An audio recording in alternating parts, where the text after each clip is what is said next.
그러니까 오늘은 이제 2024년 이제 두 번째 주일입니다. 그래서 저희들 한 해가 시작되면서 또 기도하고 또 한 해의 어떤 소원, 목표들을 또 각자 또 각자 개인적으로나 또 가정 안에서 또 수립하는 그런 시간들을 가지셨을 거라 생각이 듭니다.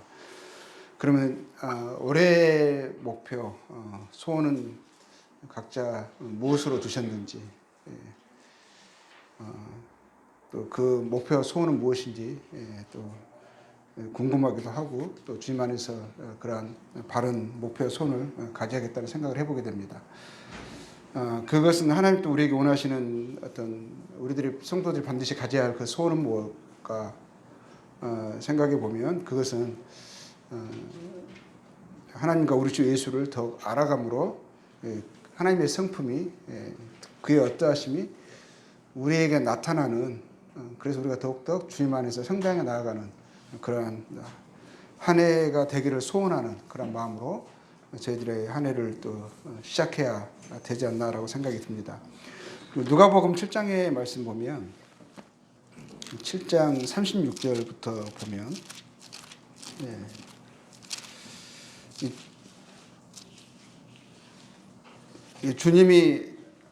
예수님이 이제 갈릴리 지역에서 지금 활동하고 계십니다. 근데 갈릴리 지역에 시몬이라고 하는 한 바리새인의 집에 초대를 받았어요. 36절부터 이제 나오는 이야기거든요. 근데 그 집에 초대받아가지고 그 집에 이제 계실 때 한 여인이 향유 옥합이 비싸거든요. 그 옥합을 가지고 예수님의 뒤로 오셔가지고 발 곁에 서서 눈물로 예수님의 발을 적시고 자신의 머리털로 그 발을 닦습니다. 그리고 그 발에 입 맞추고 향유 옥합을 부어요. 근데 그 여인은요, 그 동네에서 알려진 여인이었어요. 무엇으로 알려졌냐면 죄를 지은 여인, 37절에 보면 죄를 지은 한 여자라고 되어 있습니다. 어떠한 죄를 지었는지는 모르겠지만 자관 이 여인의 이 지은 죄로 인하여서 이 여인은 좋지 않은 소문, 많은 사람들에게 알려진 나쁜 여인, 죄 있는 여인이라고 소문난 그런 여자였었어요. 근데 그러면 이제 대중 앞에 서기 불편하잖아요. 그럼에도 불구하고 예수님께 나왔습니다. 그래가지고 그 부끄러움, 다른 사람들이 자기를 어떻게 보는가 개의치 않고 눈물을 계속 흘리면서 자신의 머리털, 그 발을 닦고, 그동안 어떻게 보면 죄를 지은 것도 이 향유 옥합을 모으기 위해서, 돈을 벌기 위해서 또 죄를 지었을 수도 있거든요. 근데 그것을 깨뜨립니다. 그리고 예수님의 발에 그걸 붓는 거죠. 그런데 그 여인이 그 집에 왔다는 것도 불편한 사람들, 특히 그 집 주인은 시몬은 더 불편했겠죠. 그리고 또 불편한 게 뭐냐면, 왜 예수님은 이 여인의 이 눈물의 섬김을 용납하시는 것일까, 받으시는 것일까? 예수님이 선지자라고 생각을 해서 혹시나 하는 그런 마음에 이제 생각했기 때문에 예수님은 자신의 집으로 초청한 거거든요. 그러면 선지자라면 이 여인이 누군지 단번에 파악하셔야 되는 게 아닌가?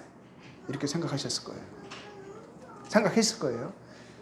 그런데 주님이 오히려 그 여인을 동정의 눈빛으로 쳐다보시고 그 여인의 그 눈물 어린 섬김을 그냥 받으시는 것을 보면서 이 시몬의 마음이 불편했습니다.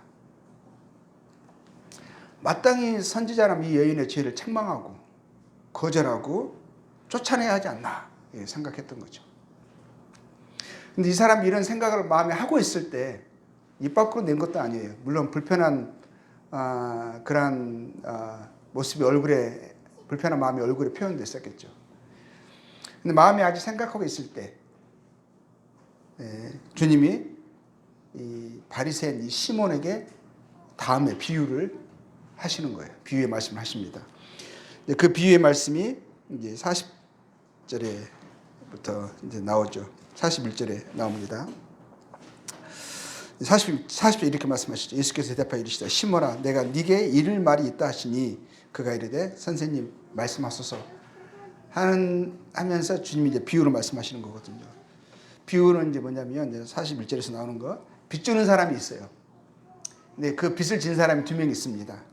한 사람은 500데나리온의 빚을 졌고 한 사람은 50데나리온의 빚을 졌습니다.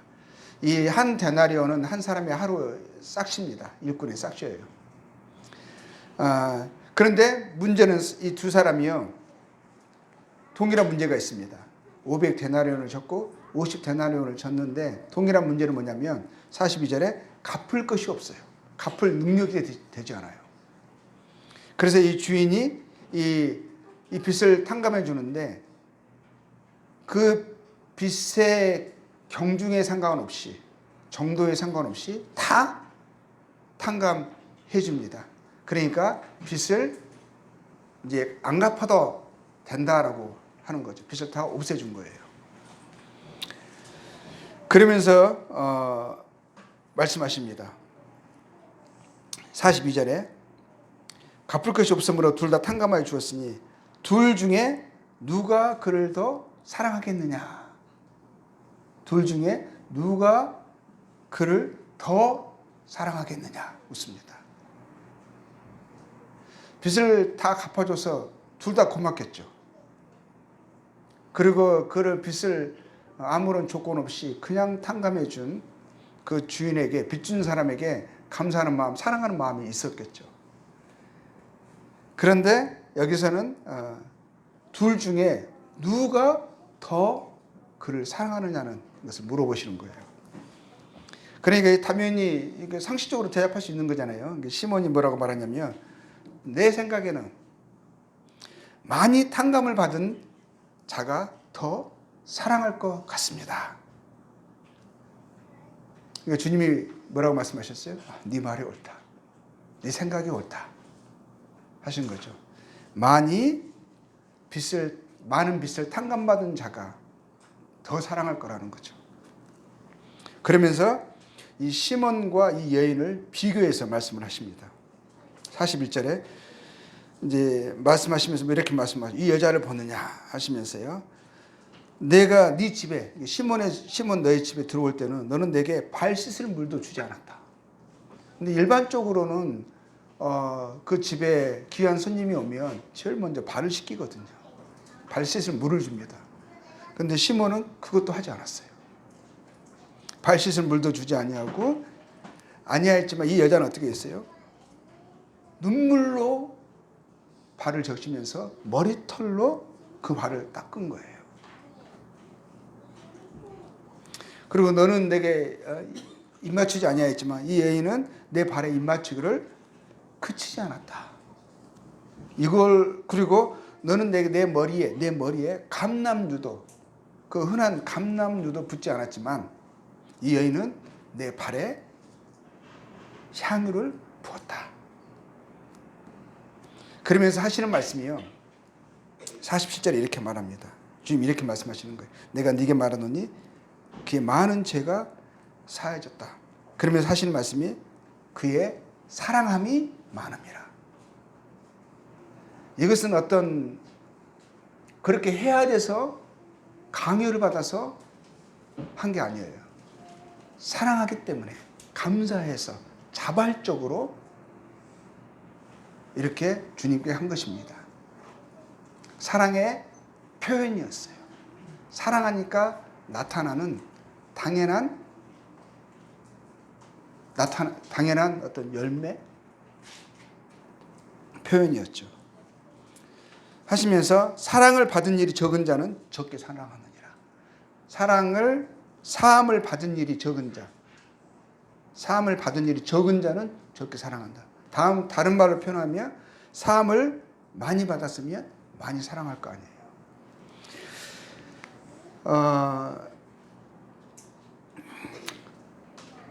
그런데 우리가 생각해 보는 것은 이것을 통해서 우리가 뭘 주님 우리에게 가르쳐 주십니까? 인생의 모든 사람들은 하나님 앞에서요. 문제는 뭐냐면 다 빚을 졌다라는 거예요. 근데 그 빚을 갚을 수 없다라는 거예요. 우리가 모든 사람이 하나님 앞에 갖고 있는 근본의 문제는 빚을 준 거죠. 그 빚을 갚을 수가 없어요. 그런데 또 놀라운 것은 그 모든 빚이 경중에 상관없이 다 탕감되었다, 용서되었다라는 거예요. 그런데 여기서 문제는 뭐냐면 그 빚의 경중을, 많고 적음을 느끼는 사람들이 그 빚에 느끼는 그 차이가 다 다른 거예요.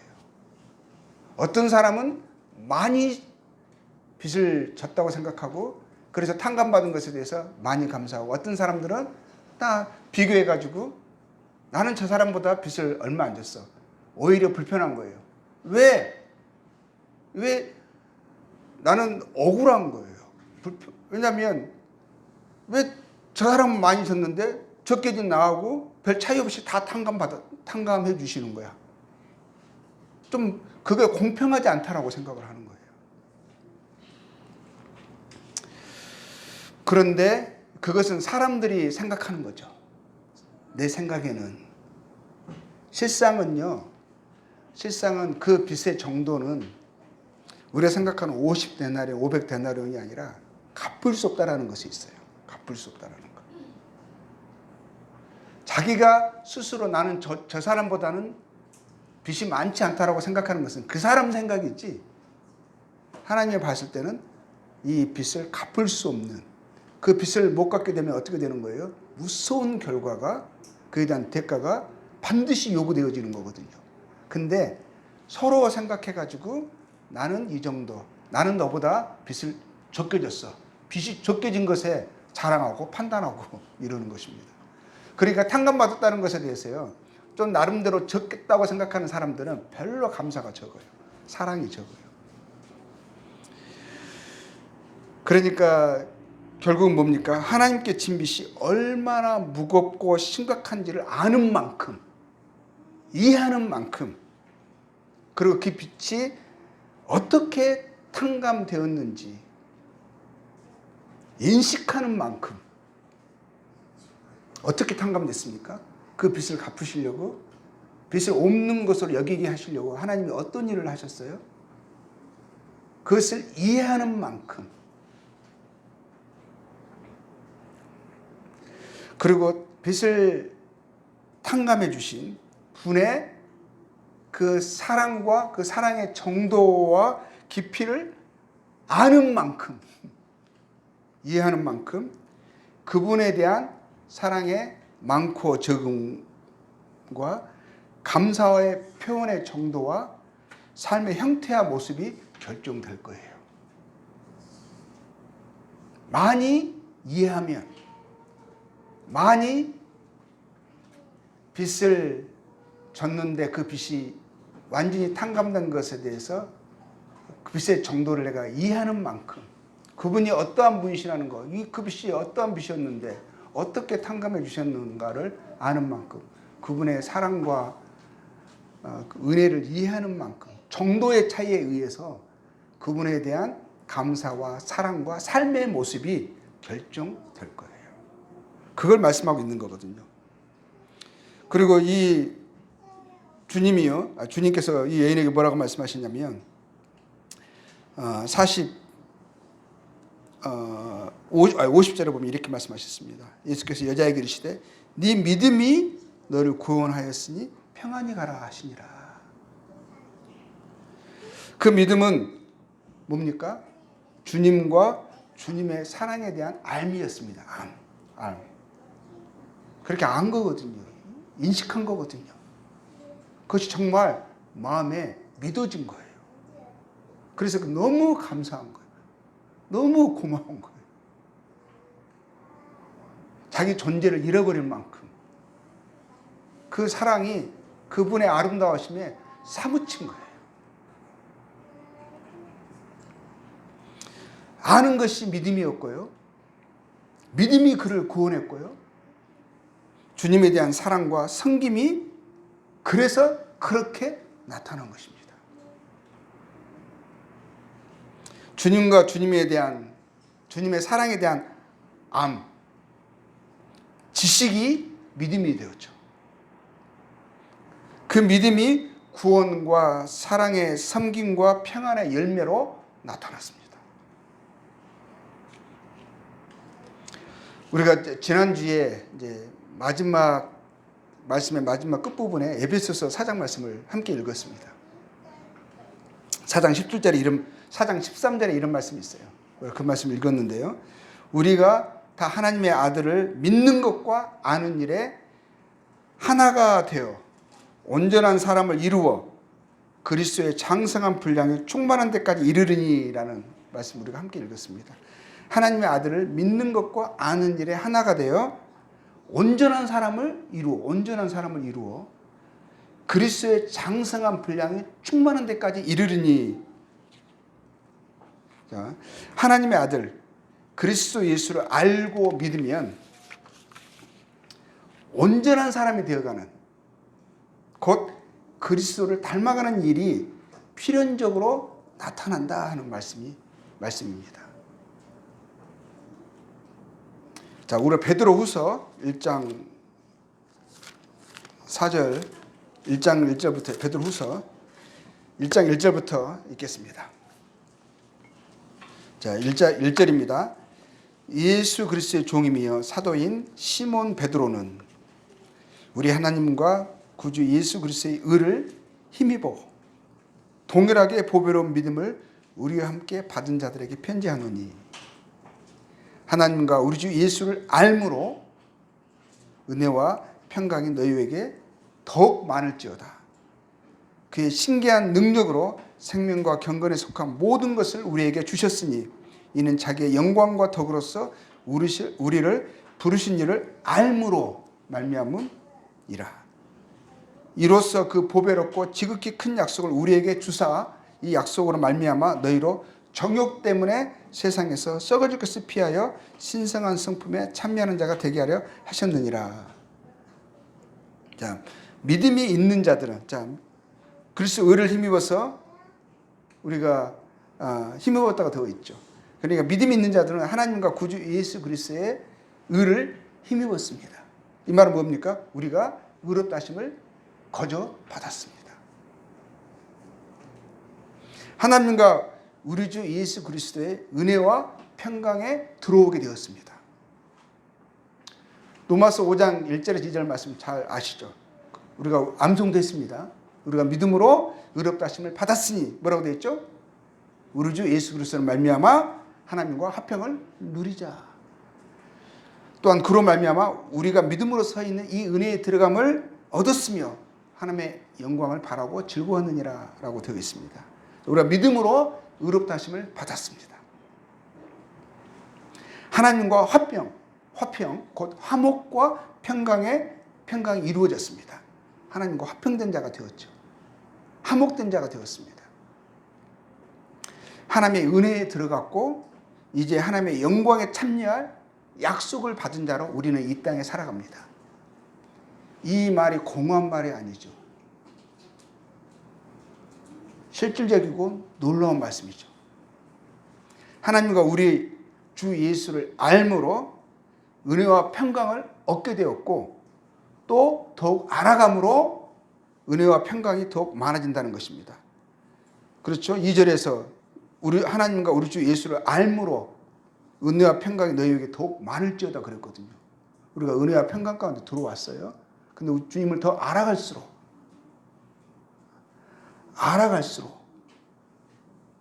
우리가 이 은혜와 평강이 더 많아진다.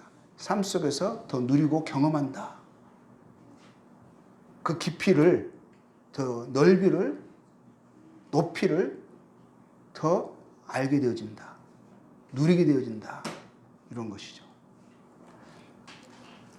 아는 것에서 그래서 더욱 자라가야 합니다. 알므로라는 말씀 있잖아요. 알므로. 이 안다는 것은 지식적인 거죠. 근데 단순히 머리로 아는 그 지식을 이야기하는 것이 아니죠. 먼저는 알아야겠죠. 그리고 알고 그것이 삶 속에서 경험해서 나타나야 되는 거죠. 아는 지식적인 것과 경험적인 것에서 함께 자라가야 합니다. 주 예수님을 아는 것과 믿는 것이 하나가 되어져야 하는 것이죠. 그분을 알면, 이 말은요, 그분을 알면 알아갈수록 그분을 닮아가게 되어 있다라는 거예요. 아는 것은 그분을 사랑하게 되어지는 것으로 이어지고요. 사랑하게 되면 그분을 닮아가고 싶어지고 닮아가는 실제적인 삶이 우리 삶 속에서 나타나게 된다는 거예요. 그것이 그리스도인의 믿음의 원리입니다.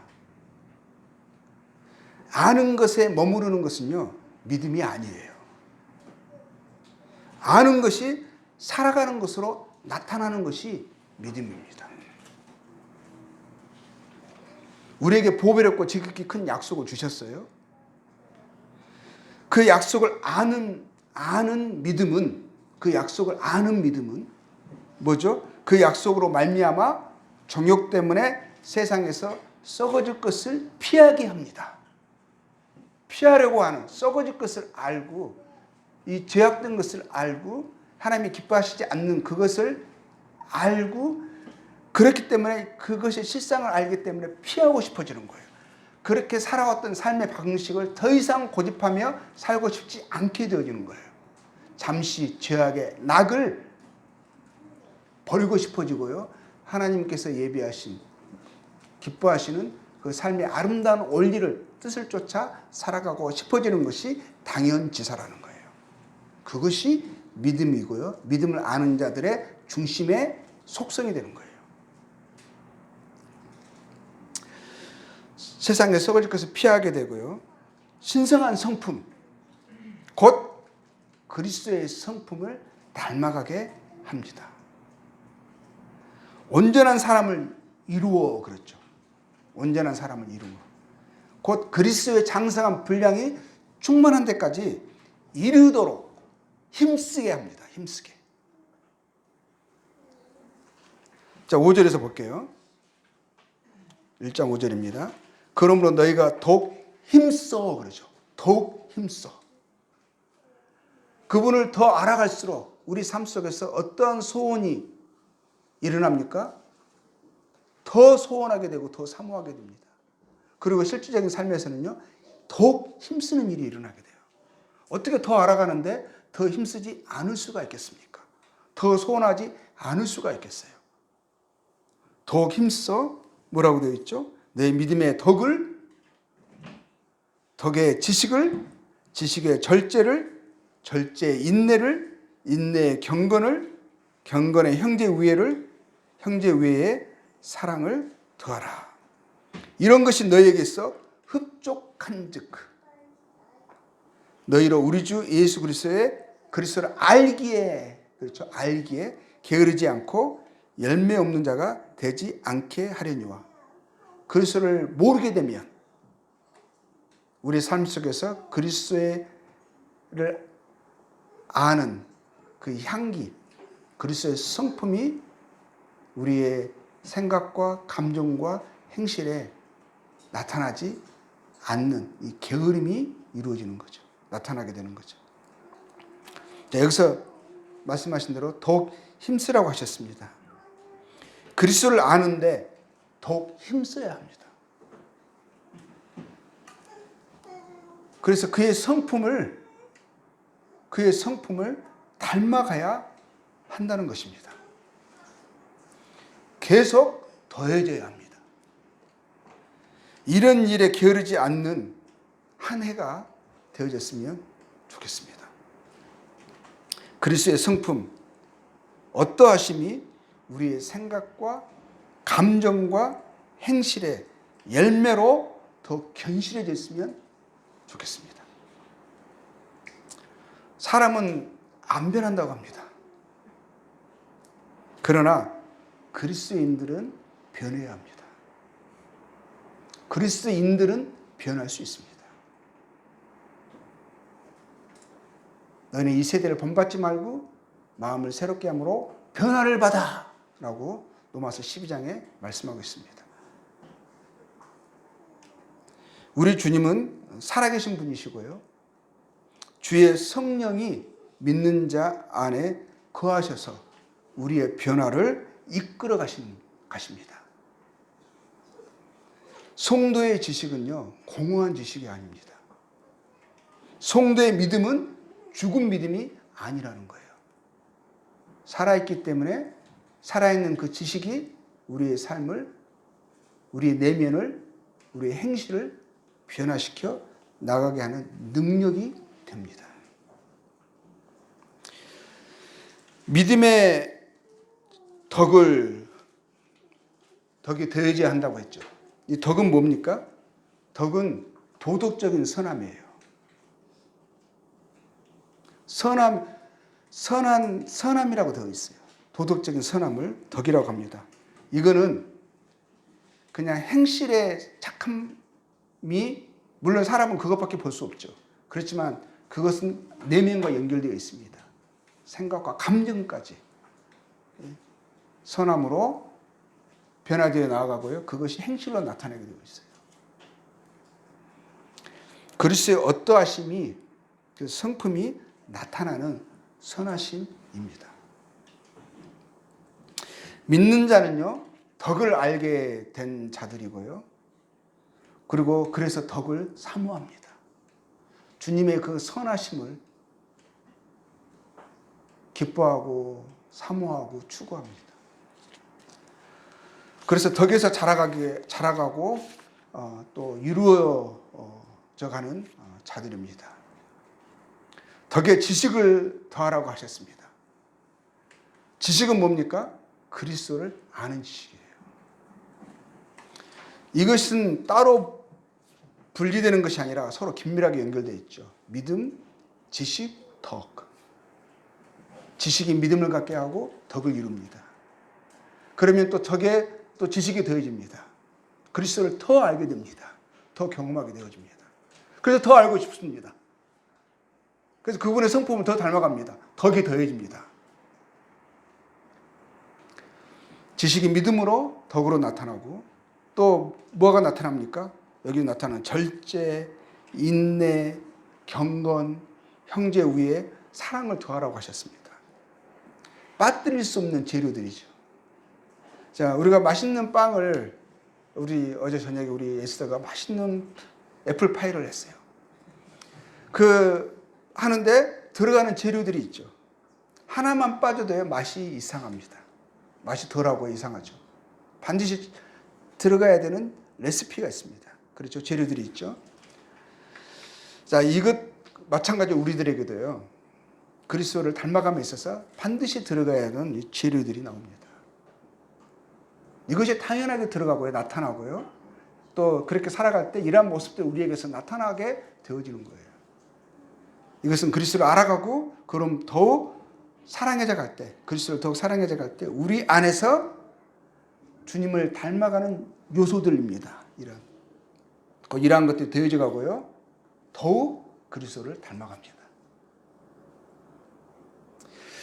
고린도전서 13장은 사랑의 장이라고 하죠. 사랑의 그 요소, 사랑은 무엇인가가 나옵니다. 사람들이 일반적으로 생각하는 사랑이라는 말을 참 많이 듣습니다. 세상에서 가장 널려있고 가장 흔한 말이 사랑일 것입니다. 노래를 들어보면 사랑이 다 사랑 노래, 사랑 타령이에요. 그렇죠? 그리고 모든 대화 가운데 사랑이라는 단어가 참 많이 포함이 되잖아요. 근데 그 사랑의 실제를 이야기하고 있습니다. 사람들이 많이 사랑에 대해서 오해하고 있어요. 사랑이 무엇이냐라고 물을 때 고린도전서 13장이 사랑은 이것이다라고 대답하고 있는 것이죠. 보니까 사랑이요, 뭡니까? 사랑이 성품이에요, 성품. 그리스도의 성품이십니다.